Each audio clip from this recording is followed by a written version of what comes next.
Өнөөдөр би та бүхэнд нэгэн чухал асуудлын талаар өөрийн амьдралын туршлага, мэдэж олсон мэдлэгээсээ хуваалцъя гэж бодсон юм. Нэг тийм зарим өглөө байдаг да.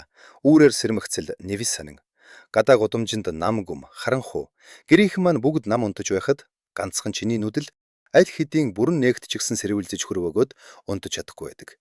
Тэгээд цаг руугаа харахад 3:15, 3:30, 4:10 гэд явж өгнө. Дараа нь чи хэвтэж байхдаа өөрөөсөө асууна.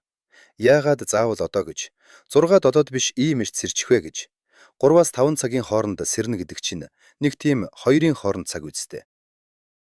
Босох гэхээр хамаагүй шүү дээ. Үргэж дүүжээд унтах гэхээр хоёрын хооронд болчих гээд.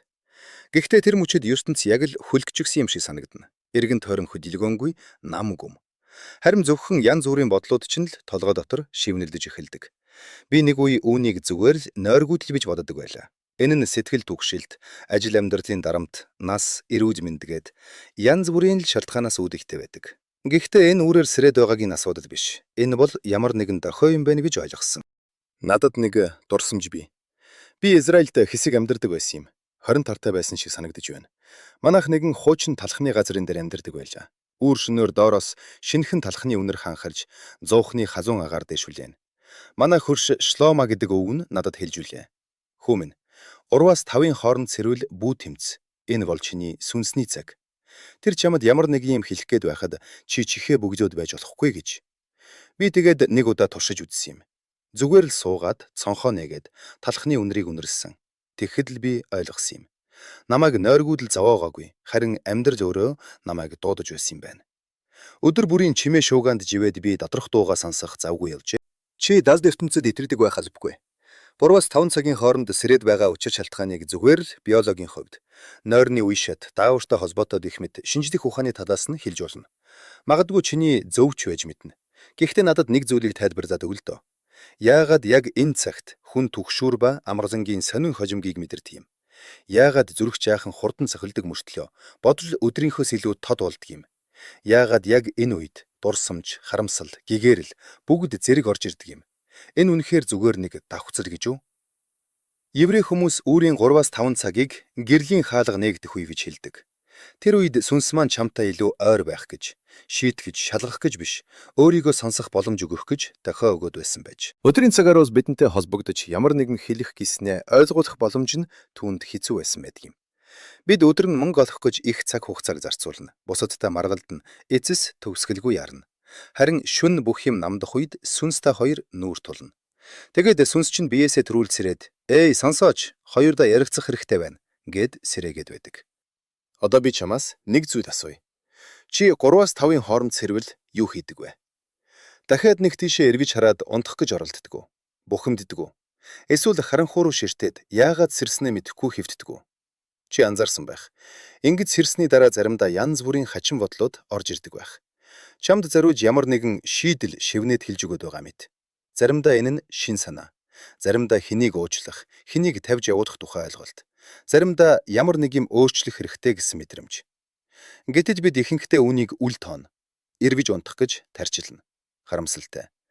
Учир нь 3-5-ын хооронд дах тэр хэдхэн минутанд бүхэл бүтэн ухаарл, мэрэгэн санаа нуугдж байдаг.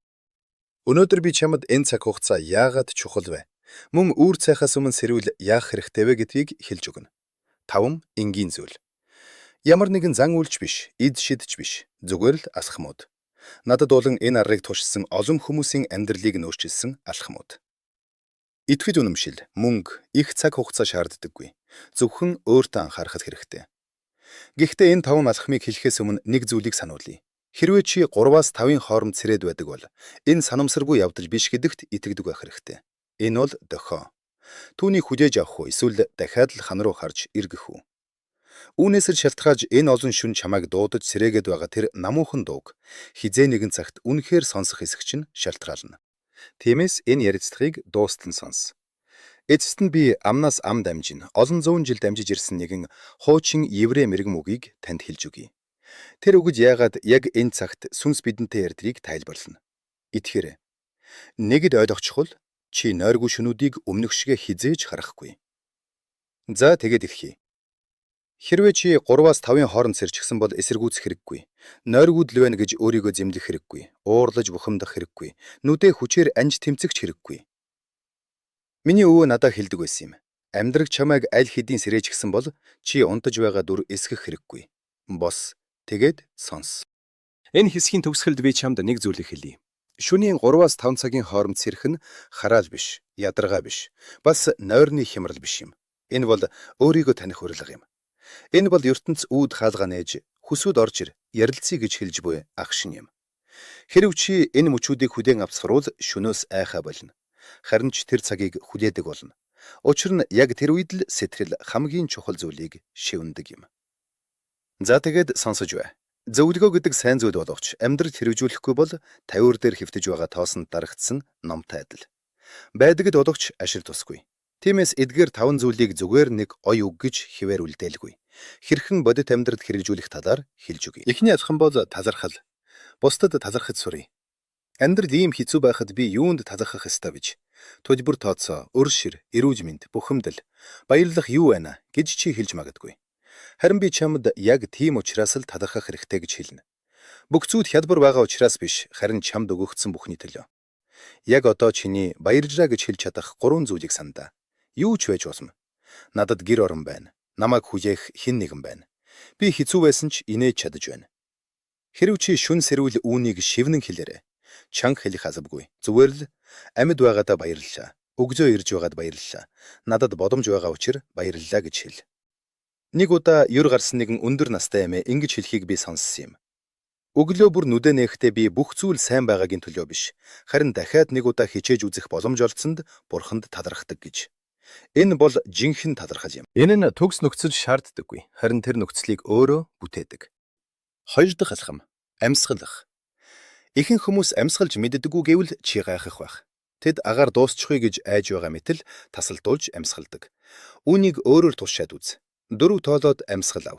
2 тоолоод амьсгалаа түгж, 6 тоолоод гараг. Энэ энгийн дасгалд бясалгал эсвэл тусгай дэвсгэр хэрэггүй. Зүгээр л орон дээрээ суугаад нүдэ анаад амьсгал. Хэрв чи үүнийг сэрсэн даруйдаа хийвэл дотор чинь бүх зүйл тайвширч байгааг мэдэрнэ. Энэ амьсгалыг зөвхөн шүн биш, чухал ярианы өмнө, ажлын өдрийн өмнө, эсвэл дараа нь харамсах зүйл хэлэхээс өмнө нэг гүнзгий амьсгал авахд ашиглаж болно. Амьсгал бол бие ба оюун санааны хоорондох гүүр юм. Одоо 3 дахь алхам. Ус уух талаар ярилцъя. Ус уухад цаг ямар хамаатай юм бэ гэж чи ёчтойхон бодож магадгүй. Гэхдээ ялгаа нь асар их. Үүр цайхаас өмнө сэрэхэд бие шингэнэ ардсан байдаг бөгөөд биеийг дагаад оюун санаач хуурайшдаг. Сэтгэл түгшүүр нэмэгдэж, бодол санаа орооцолдно. Энэ үед аяг ус уух нь ариуслын бэлэгдэл болдог. Би орныхоо дэргэд үргэлж ус тавьдаг. Сэрснийхэн дараа босож байгаад аягтаа усаа аваад энэ устай хамт өчигдрийн бүх гомдож надаас явах болтугай гэж боддог. Заримдаа бүр чангаар хэлдэг. Тэвээд маш удаан мэдэрч уудаг. Үнэхээр л хөнгөрөх шиг болдог. Үүнийг 7 хоног дараазан хийвэл шөнийн сэрэлт чамааг бөхөндөрхө болж, харин чи өөрийгөө шинчилжгүй аглаг нам гүм цаг хугацаа болно хувирна. 4 дахь алхам. Хамгийн хэцүү нь. Утсандаа бөөхөр үннийг хэлэхэд би ч бас орчин үеийн хүн. Надад ч ухаалаг утас бий. Заримдаа цаг харах эсвэл мэйлээ шалрах гэж гар өрөө тэмүүлдэг. Гэвч тэр болгонд би маш чухал зүйлээ гэж байгаагаа мэдэрдэг. Анир, нам гүмийн оронд чимээ шуугаан. Өөрийн бодлын оронд өрөөл, бусдын зураг. Би нэг удаа шийдсэн юм. За болоо. Сэрсэн бол дэлийц харахгүй. Зөвхөн би, цаас, үзэг гурвал байна. Эхэндээ хэцүү байсан ч дараа нь гайхамшигдах байсан. Бодлууд өөрөө урсаад ороод ирсэн. Зүгээр нэг бодол биш, маш гүн гүнзгий. Хэн нэгэн дотроос шивнээд байгаа мэт. Би тэднийг бичиж эхэлсэн. Ах руугаа залаг, гомдол бүүтээ. Машинаар биш явган ял, зам чамд хариултыг хэлж өгнө. Шинээр эхлэхээс бүү ай гэх мэт. Эдгээр бодлууд миний амьдралын зөв рүү чиглүүлэх алхмууд уж хувирсан юм. Чиний дотоод мэрэгэн хүн ингэж л ярьдаг юм. Сүүлийн 5 дахь алхам. Дотоод хүнтэйгээ ярилц. Үүний заавал дүрм журмын дагуу ярилцах ёстой гэж бүүгод. Үгүй ээ. Энэ бол хазуун дулаан, амьд хүний ёсны яриа юм. Цээжинд чинь юу байгааг цээжилсэн үгүүгээр зүгээр л хэл. Би ядарч байна. Юу хийхээ мэдэхгүй байна. Надад замыг минь харуулаач гэж шивнэхэд л хангалттай. Хүч чадал нь үгний тоонд биш, чин сэтгэлд байдаг юм. Би өглөө эрт сэрүүл тагтан дээр гардаг. Тэндээс тэнгэр харагддаг. Би загсаад энд байгаадаа баярлалаа. Надад өнөөдрийг үр ашиггүй өнгөрөөхгүй байх мэрэгм ухаан хайрал гэж хэлдэг. Би ганцаараа биш гэдгээ мэдэрдэг. Чи үүнийг өөрийнхөө хийж болно. Хамгийн гол нь үннээсээр. Эдгээр 5 асхан зөвхөн шүнд зориулдаггүй. Тэд чамд амьдрахыг зааж өгдөг. Хэрвээ чи шөнийн 3:30-д нүдэ нээвэл бүү урал, инээмсэгэл. За, миний цаг ирлээ гэж хэл. Энэ мөч чиний ханагуй сүм, лаагүйч дотоод гэрэлтэй ариун сүм болог. Үүр цайхад чи ертөнц арай зөөлөн болсныг мэдэрнэ. Үнэн дээр ертөнц биш, чи өөрөө зөөлөн болсон хэрэг. Учир нь бүх зүйл дотроос эхэлдэг. Шүн сэрхэн аимшигтай биш, харин жинхэнэ утгаараа сэр чадалгүй амьдралыг дуусгах л хамгийн аимшигтай юм шүү. Өөртөөгөө уулзах дуудлага. Хэрв чи шүн түгшүүртэй үедээ амьсгалж сурвал, амьдрал чамаад дарамтлах үед ч амьсгалж чаддаг болно. Хэрв чи усыг анхааралтай мэдэрч ууж сурвал, бусдыг ч бас анхааралтай хүлээж авч сурна. Хэрв өглөө утсаа хойш тавьж чадвал, зөвхөн дэлгэцийг биш, амьд хүмүүсийг сонсож эхэлнэ. Харанхуй шөнийн дунд дотор хүнтэйгээ ярилцаж чадвал, чимээ шуугинтай ертөнцид ч өөртөөгөө холбоотой байх утсаа алдахгүй. Би нэг удаа үргэлж сэтгэл түгшүүртэй явдар нэгэн залууд эдгээр зарчмыг хэлж өгсөн юм. Тэр программист байсан бөгөөд оройтож унтаж муу амардаг байв. Өглөө 4 цагт ертөнц сүрч байгаа мэт мэдрэмжтэй сэрдэр тухайга хэлэхэд нь би түнд "Бүү тэмц. Зүгээр л миний хэлсэн 5 ашхмыг 7 хоног туршаад үз" гэж зөвлөсөн юм. 10 хоногийн дараа тэр над руу залгаад "Би юу болсныг мэдэхгүй байна. Гэхдээ одоо 4 цагт сэрэхдээ би айхаа болсон. Би зүгээр суугаад, амьсгалаад, тадрахдаг. Тэгээд маш тайван буцаж унтдаг болсон. Өглөө нь шүнжин амарсан мэт эрч хүчтэй сэрж байна" гэж хэлсэн. Би инээмсэглээд "Энэ бол гайхамшиг биш. Чи зүгээр л өөртөөгөө тэмцэхэ болсон хэрэг" гэж хариулсан юм. За тэгээд шүнээс эрэхтээс цухтахтаа гол нь биш, харин түүнийг бэлэг улам хүлээж авахдаа мууцсноос шин. Чи түүнтэй тэмцэх тусам шаназна, харин хүлээн зөвшөөрүүл тэр чиний холбоотон болно. Энэ цаг үед амьдрал чамд хэн болохоо санах, мөнх бусын жижигхэн хэсгийг бэлгэлдэг. Тиймээс хэрв маргааш шүн чи гинт сэрээд цаг руу харах юм бол бүү бухимд зүгээр л инээмсэгэл. Миний цаг ирлээ" гэж хэл. Босоод талрах, амьсгал, усуу, бодлоо тэмдэглэл, тэнгэртэй ярилц. Тэгвэл өглөө чам дээр хуучин амт шиг чинь зөөлөн ирэх болно. Учир нь чи амьдралаас цухтхаа болж түүнийг ухтаж авч байгаа юм. Би цаг хугацааг өнгөрүүлэх тусмаа нэг зүйлийг илүү ихээр ойлгох болсон. Бидэнд тохиолдож буй бүх зүйл санамсаргүй биш. Бидний нойргууд гэж нэрлэдэг байгаа зүйлч бас. Хүн шөнийн 3-аас 5 цагийн хооронд сэрэх нь зүгээр нэг нойрны хэмнэл алдагдах, эсвэл оройн хоолны үйл дагавар биш юм. Энэ бол дуудлага. Маш намуухан, бараг үл мэдэгдэмж маш чухал дуудлага. Сүнс чинь энэ цагт дотроос чинь тогшиж, намайг сонсооч, надад хэлэх зүйл байна гэж хэлдэг. Хэрв чи түүнийг буцааж хөөхгүйгээр босож суугаад, амьсгалж, талархаж, энэ нам гүмд байж чадвал тэр чамтай ярьж эхэлнэ. Чанга үгээр биш, харин мэдрэмжээр, бодлороо, ухаарлаараа. Харин чи энэ яриаг өдрийн цагаар хүмүүсийн дунд ч сонсож чадахгүй. Зөвхөн бүх ертөнц унтаж байхад чи ямар ч шалтгаангүйгээр гинт сэрэх тэр үед л сонсох боломжтой. Би олон жилийн турш өөрийгөө болон бусдыг ажиглаж байна. Хамгийн мэрэгэн шийдвэрүүд, хамгийн үнэн ухаарлууд яг л энэ цагт ирдэг. Нэгэн удаа би өглөө 4 цагт сэрээд насан туршдаа л яарч, гүүж, хэн нэгэнд ямар нэг зүйл нотлох гэж хичээсээр зүгээр л амьдрахаа мартснаа гинт ойлгосон юм. Тэр үед би анх удаа өөртөө "Гүүхээ болиё" гэж хэлсэн юм. Тэр өглөөнөөс хойш бүх зүйл өөрчлөгдөж эхэлсэн. Би илүү анхааралтай, илүү тайван, илүү ээлдэг болсон. Нууц нь юунд байсан гэж санана. Гайхамшигт биш, залбиралд биш. Харин би анх удаа өөрийгөө сонссонд л байсан юм. Бид байнгын шууган дүм амьдардаг. Утас, ажил, яриа, түгшүүр. Бид өөрөөсөө бусад бүх хүнийг сонсдог. Гэтэл амьдрал бол хашгирдаггүй. Тэр шивндэг. Шүнийн нам гүмба үүрийн туяаны хооронд сэрэх тэр мөчөд амьдрал чамд шивндэг юм. Заримдаа тэр тавьж явуул гэж хэлдэг. Заримдаа залга гэж шивнэнэ. Заримдаа шинээр ихэл гэх боловч үргэлж хайраар хэлдэг.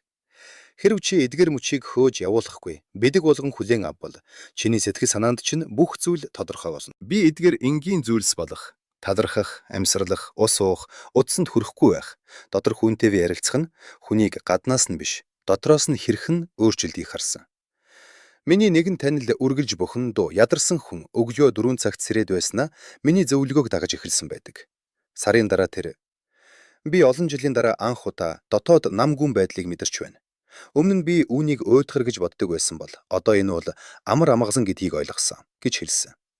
Надад сайхан байсан. Учир нь үүнээс өөр үг хэрэггүй байлаа. Олон хүн шүн сэрэхээсээ айж надад ямар нэг зүйл болохгүй байна гэж боддог. Харин би эсрэгээр "Хэрв чи сэрсэн бол чиний бүх зүйл зүгээр байна. Чиний сүнс сэрүүн байна" гэж хэлнэ. Сүнс чинь чамд амьдрал бол урагдаан биш, ажлын жагсаалт биш, харин уулзалт гэдгийг сануулж байгаа хэрэг. Ийм үчид чи өөртөөгөө хэдий чинээ олон уулзна. Өдрийн цагаар төдий чинээ багт төрнө. Учир нь чи хэн болохоо, хаашаа явж байгаагаа, юу хүсэж байгаагаа мэдэх болно. Хэрвээ энэ мэрэгэн ухаан чамд ойр санагдж байвал надтай хамт байгаарай. Subscribe дарж сэтгүүлдлээ бичиж үлдээгээрэй. Мөн шин түүхүүдийг алдахгүй тулд дагаарай. Учир нь амьдралыг үзэх үзлийг чинь өөрчилж чадах энгийн боловч хүчтэй олон сургамжууд хүлээж байгаа шүү. Бид гайхамшигын тухай биш, харин бидэнтэй ойр байдаг зүрх сэтгэл, сүнс болон биднийг хүн болгодог зүйлсийн тухай ярилцах болно.